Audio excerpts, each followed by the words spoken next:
بسم اللہ الرحمن الرحیم بسم اللہ الرحمن الرحیم وعن ابی ہریرہ رضی اللہ تعالی عنہ قال قال رسول اللہ صلی اللہ علیہ وسلم صلاة الرجل فی جماعت تزید علی صلاته فی سوقه وبیته 29 درجة وذلك أن أحدهم إذا توضأ فأحسن الوضوء ثم أتى المسجد لا يريد إلا الصلاة لا ينهزه إلا الصلاة لم يخط خطوطا إلا رفع له بها درجة وحط عنه بها خطية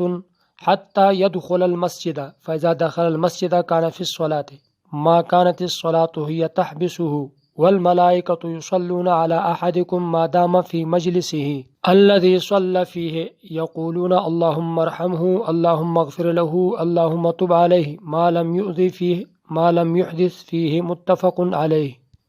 وعن ابی العباس عبد الله بن عباس بن عبد المطلب رضی اللہ تعالی عنہ عن رسول اللہ صلی اللہ علیہ وسلم فيما يروي عن ربه تبارك وتعالى قال ان الله كتب الحسنات والسيئات ثم بين ذلك فمن هم بحسنة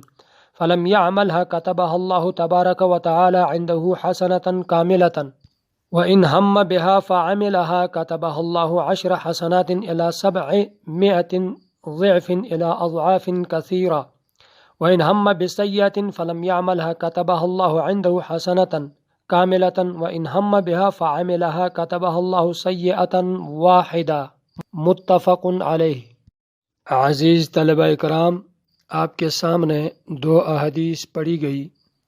گزشتہ سبق میں ہم نے پڑھا تھا حضرت ابو ہریرہ رضی اللہ تعالی عنہ اور ابو موسیٰ اشعری رضی اللہ تعالی عنہما کے مناقب اور مختصر تعارف. اس طرح شریعت مطہرہ نے جس قتل کو حرام قرار دیا اس کے 5 اقسام اور ہر ایک کی تعریف و حکم بیان کیا گیا تھا اور دیت کے حوالے سے وضاحت کی گئی تھی. آج کا ہمارا سبق نمبر 8 اس باب کے حدیث نمبر 10 اور 11 کے بارے میں ہوگا. حدیث نمبر 10 کے راوی حضرت ابو ہریرہ رضی اللہ تعالی عنہ ہے، جن کے بارے میں ہم پہلے پڑھ چکے ہیں. اب ہم حدیث مبارکہ کا ترجمہ کرتے ہیں. حضرت ابو ہریرہ رضی اللہ تعالی عنہ سے روایت ہے، نبی کریم صلی اللہ علیہ وسلم نے فرمایا، آدمی کی جماعت والی نماز بازار یا گھر میں پڑھی جانے والی نماز سے 20 اور کچھ اوپر درجہ رکھتی ہے، اور یہ اس لیے کہ جب کوئی اچھی طرح وضو کرتا ہے اور پھر نماز ہی کے ارادے سے مسجد میں آتا ہے اور اس کو نماز ہی ادھر اٹھا کر لاتی ہے تو وہ جو قدم بھی اٹھاتا ہے اس کے بدلے میں 1 درجہ بلند ہوتا ہے اور 1 گناہ معاف ہوتا ہے، یہاں تک کہ وہ مسجد میں داخل ہو جاتا ہے. جب وہ مسجد میں داخل ہوتا ہے تو جب اس کو نماز روکے رکھتی ہے وہ نماز ہی میں شمار ہوتا ہے، اور نمازی جب تک اپنی نماز والی جگہ میں رہتا ہے فرشتے اس کے لیے رحمت کی دعائیں کرتے ہیں اور اس طرح کہتے ہیں کہ اے اللہ اس پر رحم فرما، اے اللہ اس کو بخش دیں، اے اللہ اس کی توبہ قبول فرما. یہ دعائیں جاری رکھتے ہیں جب تک کہ کسی کو ایذا نہ پہنچائیں، جب تک کہ بے وضو نہ ہو. اس روایت میں باجماعت نماز پڑھنے کی فضیلت بیان کی گئی، اور اسی طرح اس کے بارے میں بضع کا لفظ بولا گیا. یہ لفظ 3 سے لے کر 10 تک بولا جاتا ہے. انفرادی نماز پڑھنے سے باجماعت نماز پڑھنا 25 یا 26 یا 27 درجہ زیادہ ثواب کا حامل ہے. ایک روایت میں 25 درجے کا ذکر ہے اور ایک میں 26 اور ایک میں 27 درجے کا بھی ذکر ہے. علماء نے بہت سارے جوابات تحریر فرمائے، لیکن سب سے آسان جواب یہ ہے کہ نمازیوں کے حال کے مطابق بعض کو 25 درجہ کی زیادتی ہوتی ہے اور بعض کو 26 درجے کا اور بعض کو 27 درجے کی زیادتی ہوتی ہے. یعنی جتنا اخلاص ہوگا اس کے اخلاص کے مطابق اس کو درجہ ملے گا اور اس کے درجے کے اندر اضافہ ہوگا۔ اس طرح اس حدیث میں لفظ سوق کا ذکر ہے، اشارہ اس بات کی طرف ہے کہ بازار میں نماز پڑھنا جائز ہے اگرچہ مکروہ ہے۔ وَذَلِكَ أَنَّ أَحَدَهُمْ إِذَا تَوَضَّأَ فَأَحْسَنَ الْوُضُوءَ ثُمَّ أَتَى الْمَسْجِدَ۔ اس کا مطلب یہ ہے کہ کامل وضو کرنا یعنی اس کے آداب سنن کا لحاظ رکھنا، اچھی طرح وضو کرنا، ترتیب سے وضو کرنا، قبلہ رخ ہو کر وضو کرنا، پھر مسجد کی طرف نماز کی ارادے سے آنا، اور وہ آدمی مسجد کی طرف نماز کے ارادے سے آتا ہو جس میں صرف اللہ کی رضامندی کے علاوہ کوئی اور ارادہ شامل نہ ہو، تو اب اس کے بدلے میں ایک درجہ بلند ہوتا ہے اور ایک گناہ معاف ہوتا ہے۔ گناہ سے مراد صغیرہ گناہ ہے جو نیک عمل سے معاف ہو جاتا ہے۔ یہ ثواب تب ملتا ہے جب کہ اخلاص ہو۔ اس روایت میں والملائکۃ یصلون علی احدکم ما دام فی مجلسہ کی جو الفاظ ہیں، اس سے معلوم ہوا کہ نماز دیگر اعمال سے افضل ہے، جیسا کہ نمازی کے لیے اللہ کے نورانی مخلوق یعنی فرشتوں کی دعا کرنے سے ثابت ہوا کہ نماز ایک ایسی عبادت ہے جس کی وجہ سے آدمی جنت میں داخل ہوگا اور قرب الہی کا ذریعہ ہے۔ ترمذی شریف کے اندر ایک روایت ہے، معاذ بن جبل رضی اللہ تعالی عنہ سے مروی ہے، فرماتے ہیں کہ ایک مرتبہ میں نبی کریم صلی اللہ علیہ وسلم کے ساتھ سفر میں تھا۔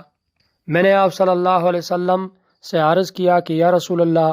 مجھے کوئی ایسا عمل بتائیں جو مجھے جنت میں داخل کر دیں اور دوزخ سے دور رکھیں۔ تو نبی کریم صلی اللہ علیہ وسلم نے ارشاد فرمایا، تعبد اللہ ولا تشرک بہ شیئا وتقیم الصلاۃ،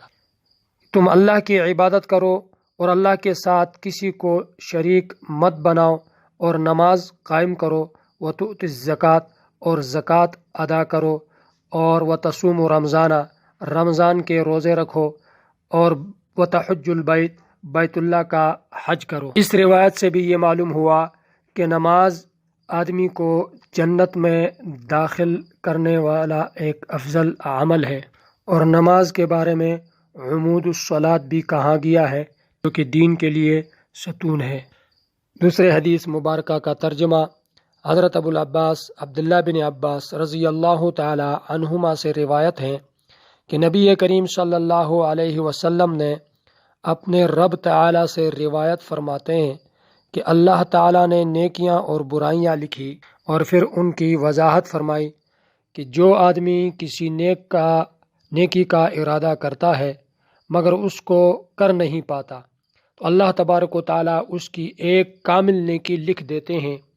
اور اگر ارادہ کر کے اس کو کر گزرتا ہے تو اللہ تبارک و تعالی 10 نیکیوں سے لے کر 700 گنا تک بلکہ اس سے بھی کئی گنا زیادہ نیکیاں اس کی لکھ دیتے ہیں۔ اور اگر وہ برائی کا ارادہ کرتا ہے مگر اس کو کرتا نہیں تو اللہ تبارک و تعالی اس کی بھی ایک کامل نیکی لکھتے ہیں، اور اگر ارادہ کر کے اس کو کر لیتا ہے تو اللہ تبارک و تعالی اس کی ایک برائی لکھ دیتے ہیں۔ اس حدیث مبارکہ کے راوی حضرت عبداللہ ابن عباس رضی اللہ تعالی عنہ ہے۔ یہ نبی کریم صلی اللہ علیہ وسلم کے چچا زاد ہیں،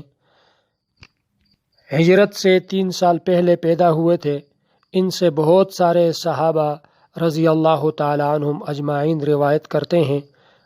اور ان کے لیے نبی کریم صلی اللہ علیہ وسلم نے دعا فرمایا تھا۔ یہ حدیث قدسی ہے۔ حدیث قدسی کی تعریف، حدیث قدسی جو الہام یا خواب یا کسی بھی کیفیت وحی سے معلوم ہو اور نبی کریم صلی اللہ علیہ وسلم اس کو اپنے الفاظ میں تعبیر فرمائے۔ اس حدیث میں نیکی اور گناہ میں فرق بیان کیا گیا۔ جو آدمی نیکی کا ارادہ رکھتا ہو اس کی ایک نیکی لکھ دی جاتی ہے اگرچہ اس کو کیا نہ ہو، کیونکہ پختہ ارادہ اس نیکی کا کرنے کا ذریعہ ہے، اور بھلائی کا سبب بھی بھلائی ہے، اور برائی کا ارادہ کرنے سے وہ گناہ لکھا نہیں جاتا۔ اس طرح اس روایت سے بھی یہ مسئلہ ثابت ہوا کہ آدمی کے نیک اعمال کے ذریعے سے اس کے گناہ معاف ہوتے ہیں، جیسے ارشاد باری تعالیٰ بھی ہے، ان الحسنات یذہبن السیئات، نیک اعمال کے ذریعے سے گناہ مٹ جاتے ہیں۔ اور یہاں پر بھی گناہ سے مراد صغیرہ گناہ ہیں، البتہ گناہ کبیرہ کے لیے توبہ شرط ہیں، اور وہ بغیر توبہ کے معاف نہیں ہوتے۔ آج کا ہمارا سبق مکمل ہوا، جس کا خلاصہ با جماعت نماز پڑھنے کی فضیلت بیان کی گئی، کچھ فقہی مسائل بیان ہوئے، اس کے ساتھ یہ بات بھی سامنے آئی کہ نیک عمل سے صغیرہ گناہ معاف ہوتے ہیں، اور یہ بات بھی واضح ہوئی کہ نماز آدمی کو جنت میں لے جانے والی عبادت ہے، اور با جماعت نماز پڑھنے کی فضیلت بیان کی گئی۔ اس طرح حدیث قدسی کی تعریف اور اس کے حوالے سے جو چند اہم باتیں تھیں وہ ہم نے بیان کی۔